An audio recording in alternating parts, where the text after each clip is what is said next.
I'm sure we've all been finding ways of using the extra time that we have at home during this period of social isolation. Most of the gardens in our street are looking tidier than have done for many a long year. And some people are discovering paths and lanes very close to their homes they'd never visited before. Cupboards are being tidied, rooms cleaned, DIY jobs finally accomplished. There are new skills to learn on social media so that we can make the most of our virtual signaling and humble bragging. And there are, of course, books to be read. I'm very fortunate in that the literary doyenne of Wade Street Church regularly passes on to me the catalogue for her mail-order book club.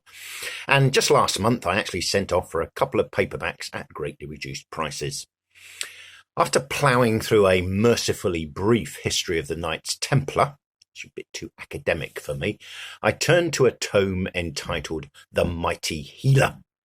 Written by one of his descendants, Verity Holloway, it's the absorbing biography of the Victorian entrepreneur and philanthropist Thomas Holloway, who founded the sanatorium that bears his name in Surrey, which at the time was a very progressive institution for those struggling with severe mental health problems. And he also founded the university college at which I studied for my first degree, Royal Holloway. Now, Royal Holloway was also groundbreaking in its time because when it opened in 1886, just after Holloway's death, it was a pioneering institution in higher education for women, who at the time were pretty well excluded from university courses.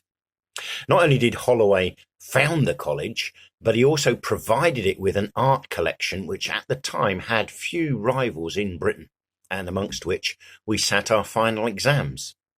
But what I'd never really realised until reading this book was that Thomas Holloway made his immense fortune by making and marketing patent medicines.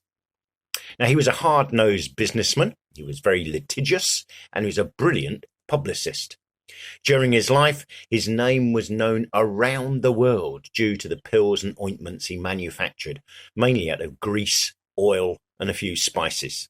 They had absolutely no scientific pedigree, and any benefit that they did bring to the people who bought them was simply a placebo effect. The book's very illuminating and interesting about the whole patent medicine field in Victorian Britain. Many of the apparent cures peddled by the quacks and mountebanks of the time contained lead, mercury, arsenic and the like, and they actually probably killed more people than they ever helped. But at least the simple living Holloway didn't actually kill anyone. And unlike most of his contemporary snake oil salesmen, he used the vast fortune that he amassed to do some good in other areas.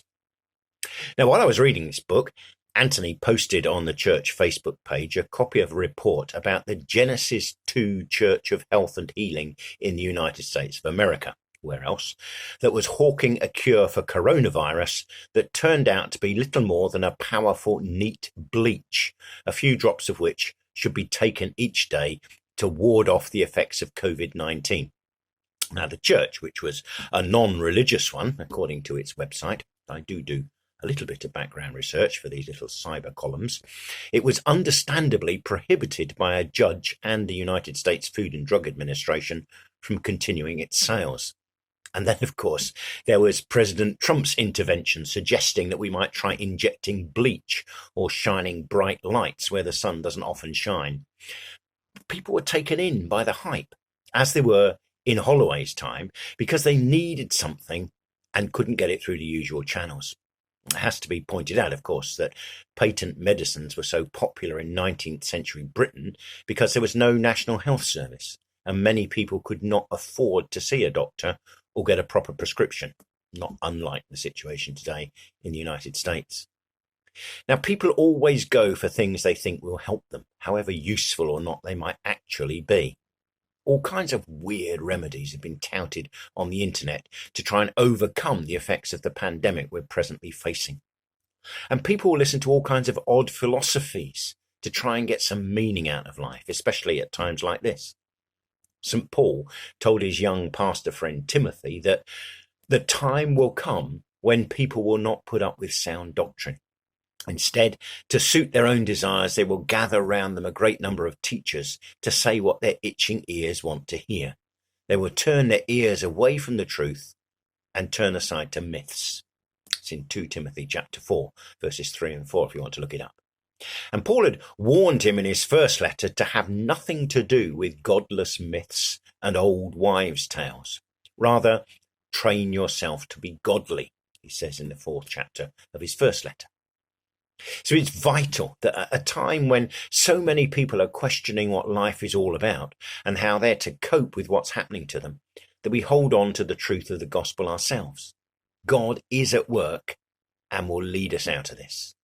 And we share that with those who are seeking help in their struggle.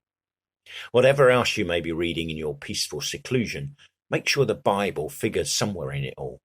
Pray that God will speak to you through its pages, and it will help you to share its message with those who are desperate to hear some truly good news.